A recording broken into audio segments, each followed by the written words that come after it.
je me dis, on a un système monétaire qui génère des inégalités, qui génère des riches archi-riches. Et si ça se trouve, les riches archi-riches sont cupides et avides parce qu'ils profitent de ce système-là et qu'ils ne le savent même pas qu'ils sont comme ça. Peut-être que si nous, on était à leur place, peut-être qu'on serait cupides et avides aussi. Et peut-être que si eux, ils étaient à la place des gens qui ont du mal à faire leur fin de mois, peut-être qu'ils seraient plus solidaires et plus généreux. Donc je me dis, je rêve, et je me dis, si on change les règles de notre système monétaire, ou si on invente des nouveaux systèmes plus équitables, plus libres et plus justes, eh ben on peut vraiment changer le monde, les gars. On se change nous-mêmes. C'est quand même fou, quoi. Donc voilà, en gros c'est ça. J'avais encore d'autres mauvaises nouvelles, mais là je peux... C'est mieux de terminer sur une bonne. C'est peut-être mieux de terminer sur une bonne. Ouais. Pourquoi on a besoin Parce que les mauvaises nouvelles, c'était bon que la démocratie, évidemment, comme c'est le secteur bancaire qui paye en gros les États, bon, forcément la démocratie, bonjour, je résume. Le risque systémique, ça veut dire que quand les banques risquent de déposer le bilan, elles peuvent se dire si je tombe, tout le monde tombe, et du jour au lendemain, vous n'avez plus de carte de crédit, plus de chéquier, plus de monnaie, plus rien, donc vous avez intérêt à m'enflouer. Le risque systémique, c'est ça, hein, en gros. Frédéric Lordon appelle ça le chantage cosmique. Et l'exploitation du tiers-monde, bon ça c'est vraiment pas drôle, c'est que les banques prêtent aux belles-sœurs, les belles-sœurs sont obligées de travailler le double pour les rembourser. Le secteur bancaire, le FMI et la Banque mondiale prêtent à des pays tout entiers des dollars qui sont obligés de rembourser en payant des entreprises pour aller se faire exploiter eux-mêmes. C'est-à-dire qu'on leur prête de l'argent pour qu'ils fassent travailler les entreprises occidentales, pour que les entreprises occidentales puissent aller construire des infrastructures, des routes, des ports, des usines, etc., pour exploiter les richesses des pays sous-développés. Et donc l'argent qu'on leur prête nous revient sous forme de... Nous, on exporte des services et des produits dans les pays, et donc les pays payent nos propres prestations avec l'argent qu'on leur a prêté. Du coup, au niveau... Alors, du coup, au niveau comptable... Et encore pire. Alors, attendez, parce que le coup génial de cette affaire-là, c'est qu'on prête de l'argent aux pays sous-développés, donc les pays sous-développés redépensent leur argent chez nous, et les pays riches se retrouvent avec de la masse monétaire en plus. Donc, tout bénéfice pour faire des transactions en plus. Mais la dette, c'est pas nous qui l'avons, c'est le pays pauvre. C'est-à-dire, c'est mieux que si c'est des belles-sœurs, des États ou des entreprises qui empruntent pour nous créer de la monnaie, pour qu'il y ait de l'activité.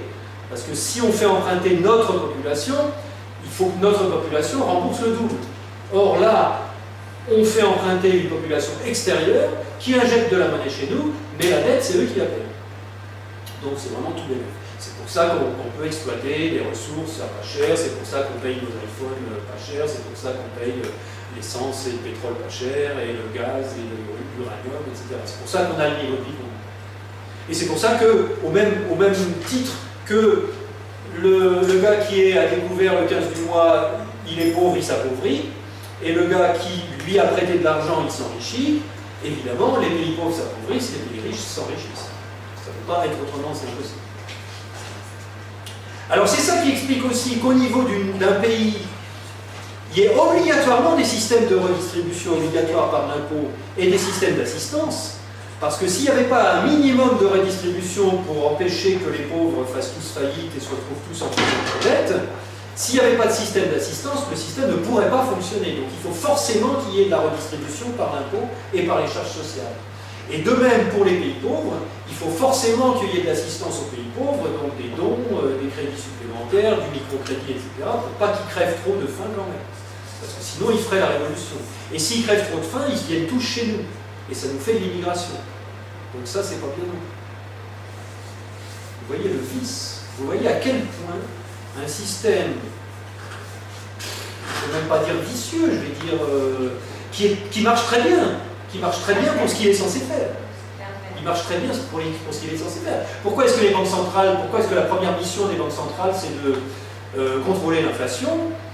Parce que quand on a beaucoup d'argent sur son compte en banque, si tout augmente, ma monnaie, elle diminue, donc je perds de l'argent à chaque fois. Si j'ai plein d'argent en trop sur mon compte en banque, il ne faut pas qu'il y ait d'inflation. Parce que sinon, ma richesse, elle va diminuer, ma richesse, elle est en monnaie. Par contre, pour le gars qui est débiteur, ce serait vachement bien qu'il y ait de l'inflation, parce que ça voudrait dire que s'il y avait beaucoup d'inflation sur les prix, on serait obligé d'augmenter les salaires. Et le gars, il pourrait gagner plus, parce que ses mensualités de son crédit, elles resteraient fixes. Et donc, s'il gagnait plus, il pourrait garder plus d'argent, ayant payé ses mensualités fixes. Mais ça, il ne faut pas. C'est pas les débiteurs qui gagnent, c'est les créanciers. Libérer les biens de consommation quotidien, plus cher aussi parce qu'il y a l'inflation. Ouais, oui, voilà. L'achat serait malheureux. Non, mais je parle de la différence entre l'économie réelle et la dette. Ouais. Parce que comme la dette date d'avant, la dette, elle ne monte pas, elle reste fixe. Donc ça, pour les débiteurs, c'est plus intéressant qu'il y ait de l'inflation. Parce que sa dette en proportion reste la même. Le poids de la dette voilà, le poids de la dette diminue dans son salaire. Voilà. Donc le débiteur est gagnant. C'est pour ça qu'il ne faut pas qu'il y ait d'inflation, parce qu'il ne faut pas que ce soit le débiteur qui soit gagnant, que ce soit le créancier. Voilà. Donc, voilà. Bon, donc là, on a fait les problèmes.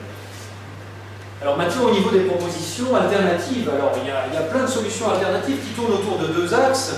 D'abord, essayer de réformer le système que nous avons, d'une part, et d'autre part, essayer de créer des nouveaux systèmes carrément pour essayer d'avoir des nouveaux systèmes plus justes, plus équitables, moins arbitraires, moins déséquilibrés. Alors, les premières propositions, ce sont les propositions... Moi, la première fois que j'ai entendu parler de tout ça, c'était par des vidéos sur Internet, mais j'ai tout de suite trouvé un site qui s'appelle Positive Money, en Angleterre. Ce sont des gars, ils ne sont pas très nombreux, mais ils font un boulot considérable, en particulier au niveau des députés anglais. Et ils ont une proposition qui s'appelle le 100% monnaie, dont vous entendrez sûrement parler, ou dont vous avez peut-être déjà entendu parler, et qui consiste à dire la priorité des priorités, c'est de reprendre progressivement, bien sûr, pour pas que le secteur bancaire s'écroule du jour au lendemain, mais la priorité des priorités, c'est de reprendre au secteur bancaire le privilège de l'émission de monnaie payante par le crédit et de redonner ce privilège d'émission monétaire aux États, à l'État. Redonner à l'État le privilège de frapper monnaie, de créer de la monnaie ex nihilo, toujours pareil, mais sans dette associée. C'est-à-dire que quand on crée une brique de monnaie, on a une brique de monnaie qui reste. Il n'y a rien à rembourser. La masse monétaire, elle augmente. Et ça crée de l'activité. Et s'il y a trop d'activité, trop de surchauffe parce qu'on a créé trop de monnaie par rapport à l'activité réelle, on peut faire payer des impôts pour que la masse monétaire reste à la même quantité. C'est la proposition positive monnaie, qui est effectivement un peu un retour en arrière, mais qui, moi j'en suis à dire là en ce moment, n'importe quoi, sauf ce qu'on a actuellement. Tout est bon. Tout est bon. Il y a plein de gens qui y réfléchissent, il y a plein de gens qui proposent des solutions différentes les unes des autres, peu importe. Après, que le meilleur gagne, que la meilleure solution, que les meilleures solutions se mettent en place, comme disait Sylvie tout à l'heure. Pourquoi pas une écologie des systèmes d'échange monétaire ou pas. Donc ça, c'est la première proposition, donc, qui consiste à dire, voilà, on va petit à petit diminuer la possibilité par les banques commerciales de créer du crédit. Là, pour l'instant, il y a les ratios de Bâle dont vous avez peut-être entendu parler, qui n'obligent à rien, puisque ce sont des accords de Bâle qui ont été signés par les banques, entre banques, à la Banque des règlements internationaux à Bâle. Donc, c'est un accord entre banques pour limiter un peu l'émission de crédit avec une certaine quantité de monnaie de base. On pourra en parler si vous voulez pendant le débat. L'État émet une certaine quantité de monnaie qui sert de pourcentage à la monnaie de crédit que les banques peuvent créer. Donc il est question d'augmenter petit à petit la proportion de monnaie d'État par rapport à la proportion de monnaie crédit bancaire.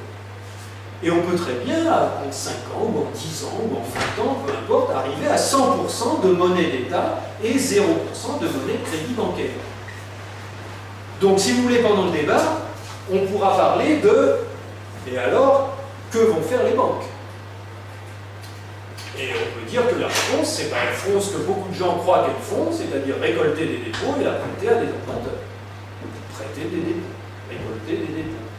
Donc là, ce sera plus de la monnaie de crédit qui revient en dépôt. Les crédits ne feraient pas les dépôts, c'est l'État qui ferait la monnaie et les banques seraient en concurrence pour attirer les dépôts pour les prêter à des emprunteurs. En toute transparence. Parce que là, les emprunteurs pourraient dire, bah oui, mais si les déposants, pardon, pourraient dire, bah oui, mais si l'emprunteur n'arrive pas à rembourser, qu'est-ce qui se passe? Et le banquier serait tenu de dire, bah vous ne verrez peut-être pas votre argent. C'est un véritable investissement. Alors ça, c'est le 100% monnaie. Alors il y a une proposition d'un monsieur, un économiste très connu également dans le milieu du revenu de base, qui propose de revenir à des monnaies complémentaires nationales. On va parler tout à l'heure des monnaies complémentaires, c'est-à-dire dans une région ou dans une ville, il y a plein de gens qui ont des projets en ce moment, c'est probablement ce pourquoi vous avez voté à Montreuil, la pêche, c'est de créer une monnaie locale, souvent avec un nom sympa. Il y a la pêche à Montreuil, il y a le sol violette à Toulouse, il y a, je ne sais plus quoi, à Romans-sur-Isère, je ne sais plus comment ils l'ont appelé. C'est une monnaie locale qui était mise suivant des règles à décider démocratiquement au niveau local, on pourra en reparler pendant le débat si vous voulez, et qui est destinée à rester dans le coin où elle a été créée. Ce sont des monnaies complémentaires. La proposition de Yolande-Bresson, c'est de dire, le problème c'est l'euro, parce que pour avoir des euros, on est obligé de les emprunter. Les États se sont interdits de créer de l'euro eux-mêmes, donc ils sont obligés d'emprunter de l'euro sur le secteur bancaire et dans les marchés financiers. Donc, on a un problème d'endettement exponentiel sur la masse monétaire. Donc, une solution, ça serait de recréer une monnaie locale, nationale.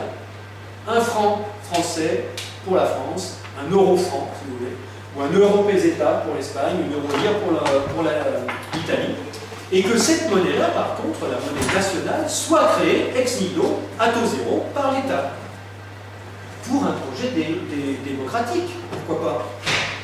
Peut-être qu'on pourrait se réunir et dire, ou nommer un comité financier, ou comité monétaire, qui disent, bon voilà, on va faire un référendum, on va faire voter les gens, et on va dire, voilà, dans tel domaine, on va financer, je ne sais pas, des panneaux solaires, des éoliennes, transition écologique, peu importe. On pourrait même aller jusqu'à dire, dans cette veine-là, pourquoi ne pas créer des monnaies régionales, et que ce soit la région qui frappe monnaie pour sa monnaie. Ça s'appelle la subsidiarité. Et que les décisions qui concernent la région soient votées par la région et financées par une monnaie locale régionale. Pourquoi pas? Et que les taxes locales puissent être payées dans cette monnaie locale. Pourquoi pas? C'est très dangereux, parce que ça remet en cause le monopole de l'État sur la monnaie. Donc ça met en cause le monopole de l'État sur la politique nationale, donc ça remet en cause le monopole des politiciens sur qu'est-ce qui se passe dans le pays. Et ça, ils ne sont pas prêts à le lâcher.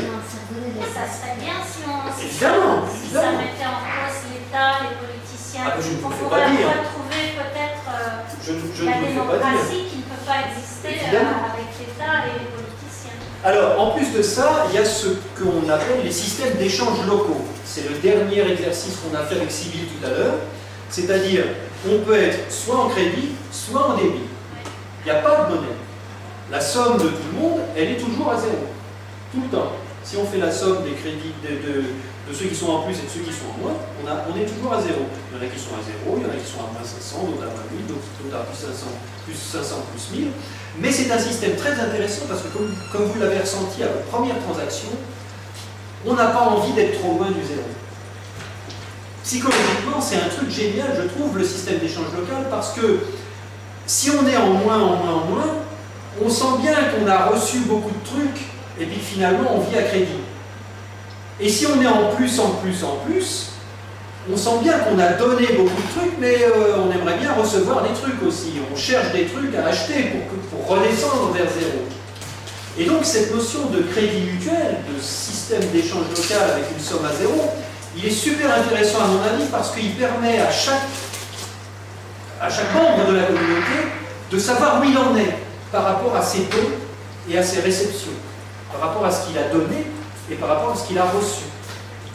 Et le fait qu'instinctivement, on ait un système comme ça peut peut-être nous amener à comprendre le fonctionnement naturel d'une forêt, par exemple, ou d'un système écologique, où tous les intervenants sont en équilibre au niveau de ce qu'ils donnent et de ce qu'ils reçoivent. Dans une forêt vierge, tout est en équilibre. Un écosystème. Et donc le fait d'avoir cet équilibre à zéro de nos comptes, et de savoir que quand on est en moins, on a fait quelque chose, quand on est en plus, on a fait quelque chose, mais qu'en fait, dans un monde idéal, ça serait bien que tout le monde ne soit pas trop loin du zéro, ça permet d'avoir une espèce d'horizon artificiel qui permet de comprendre la nature biologique de nos interactions. Ça peut être très intéressant. Ça peut éventuellement s'associer à une forme de crédit universel, de manière à ce que même les gens qui ne produisent pas beaucoup puissent quand même avoir de quoi manger. On pourrait dire, on va donner un petit crédit à tout le monde, tous les mois, un genre de revenu de base, qui permet à tout le monde d'être un petit peu en dessous chaque mois, ne serait-ce que pour pouvoir recevoir, acheter, entre guillemets, quelque chose. Un genre de crédit mutuel équilibré. C'est une possibilité. Il y a des gens qui travaillent là-dessus, là, en ce moment, ces jours-ci. Et donc ça, ce sont les systèmes de crédit mutuel. Il y en a un qui est très connu, dont vous avez peut-être entendu parler, qui s'appelle le WIR. C'est un système entre entreprises qui existe depuis, je crois, 80 ans en Suisse, qui a été créé il y a 80 ans avec quelques entrepreneurs entre eux. Évidemment, les entreprises se sont renouvelées, il y a des entreprises qui ont fermé, d'autres qui sont rentrées dans le système. Je crois qu'il y a 70 000 entreprises maintenant dans le WIR en Suisse. Et c'est un système de crédit mutuel, c'est-à-dire quand une entreprise veut acheter quelque chose à un de ses collègues, elle se met à découvert et elle reçoit la marchandise. Et inversement, quand il va vendre quelque chose à une autre entreprise, il va recevoir un crédit qui va le faire revenir vers zéro. Un système de trésorerie partagée, si vous voulez. Et ça marche super bien. Ça marche super bien, surtout dans les périodes de crise. Parce que dans les périodes de crise, quand il n'y a pas assez de monnaie et qu'on ne peut pas faire les transactions parce qu'il n'y a plus de monnaie sur les comptes, on revient au système de crédit mutuel. Et on peut continuer à vivre normalement. Ouais. C'est génial. Et quand il y a de la monnaie qui revient, on reprend le système monétaire et le système de crédit diminue en proportion. C'est ce qu'on constate depuis 80 ans dans la comptabilité. Est-ce que la question peut se poser pour moi de l'estimation de la valeur du bien? Ah bah bien sûr, bien sûr. Bon après, qui décide de ce qui est valeur et de ce qui n'est pas? C'est toujours un accord entre les deux membres de l'échange. Ah oui, mais dans le WIR, ce que j'ai compris, c'est que... Bah, il garde la référence au franc suisse. Donc ils estiment que... Oui, il garde la référence au franc suisse, oui. Et même dans les systèmes d'échange locaux, vous voyez bien, souvent, on démarre avec la référence à l'euro, parce que psychologiquement, voilà, je te donne un cours de guitare, c'est 15, 20, c'est pas des euros, mais bon, dans la tête, c'est plus facile, quoi. Et donc je terminerai avec la proposition que je soutiens, moi, personnellement, qui serait de dire, bon, on pourrait créer une monnaie locale au niveau des États, on pourrait créer une monnaie locale au niveau des régions, et que les régions prennent leurs décisions. On pourrait pousser la subsidiarité jusqu'au niveau des communes, pourquoi pas? Pourquoi est-ce que pour faire un rond, si on veut faire un rond-point dans une commune, pourquoi est-ce que ce serait un technocrate au ministère des Transports à Paris qui le financerait et qui le déciderait? Pourquoi est-ce que ce ne serait pas la commune qui voterait pour dire non, on n'a pas forcément besoin d'un rond-point, ou si on a absolument besoin d'un rond-point, et on crée la monnaie suffisante au niveau communal pour financer le rond-point? Pourquoi pas? Avec des entrepreneurs locaux, pourquoi pas? Et donc si on se pose cette question-là, et si on va au bout de ce raisonnement-là, quel est le niveau le plus fin de subsidiarité? Quel est le dernier niveau de subsidiarité, l'ultime niveau de subsidiarité? Le quartier, l'individu. Et là, on peut arriver à la fois par le sel et le crédit universel, et à la fois par une réforme éventuelle de l'euro ou d'une monnaie officielle, on peut se dire pourquoi finalement est-ce qu'on ne calculerait pas une part individuelle et citoyenne de monnaie, et que, au lieu que ce soit les banques qui créent ça sous forme de dette, au lieu que ce soit l'État qui décide entre copains, où cette monnaie va être injectée, pourquoi est-ce qu'on ne donnerait pas sa part individuelle de monnaie chaque citoyen, à charge pour chaque citoyen de décider pour lui, en son âme et conscience, ce qu'il va en faire, payer sa dette, l'épargner, le dépenser, à charge pour chaque citoyen et chaque citoyenne de se regrouper à 10, à 100, à 1000, à 1 million pour financer avec sa part de monnaie citoyenne individuelle le projet dont il a envie que ce projet se réalise. Pourquoi? Et là, on arrive à la notion de revenu de base monétaire, qui pourrait, pourquoi pas, être intégré à un revenu de base par redistribution, ou par fiscalité, ou par un autre système. Si on fait le calcul en ce moment pour la zone euro, on arrive à 300 ou 400 euros par personne et par citoyen européen. C'est pas grand-chose, c'est pas fait pour vivre. Par jour, par mois, par mois et par personne. C'est pas fait pour vivre, ni pour. C'est pas fait pour s'acheter le minimum vital. Non, non, ça peut être autre chose.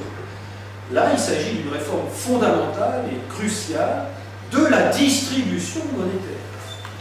Ni les banques, ni l'État. Les citoyens.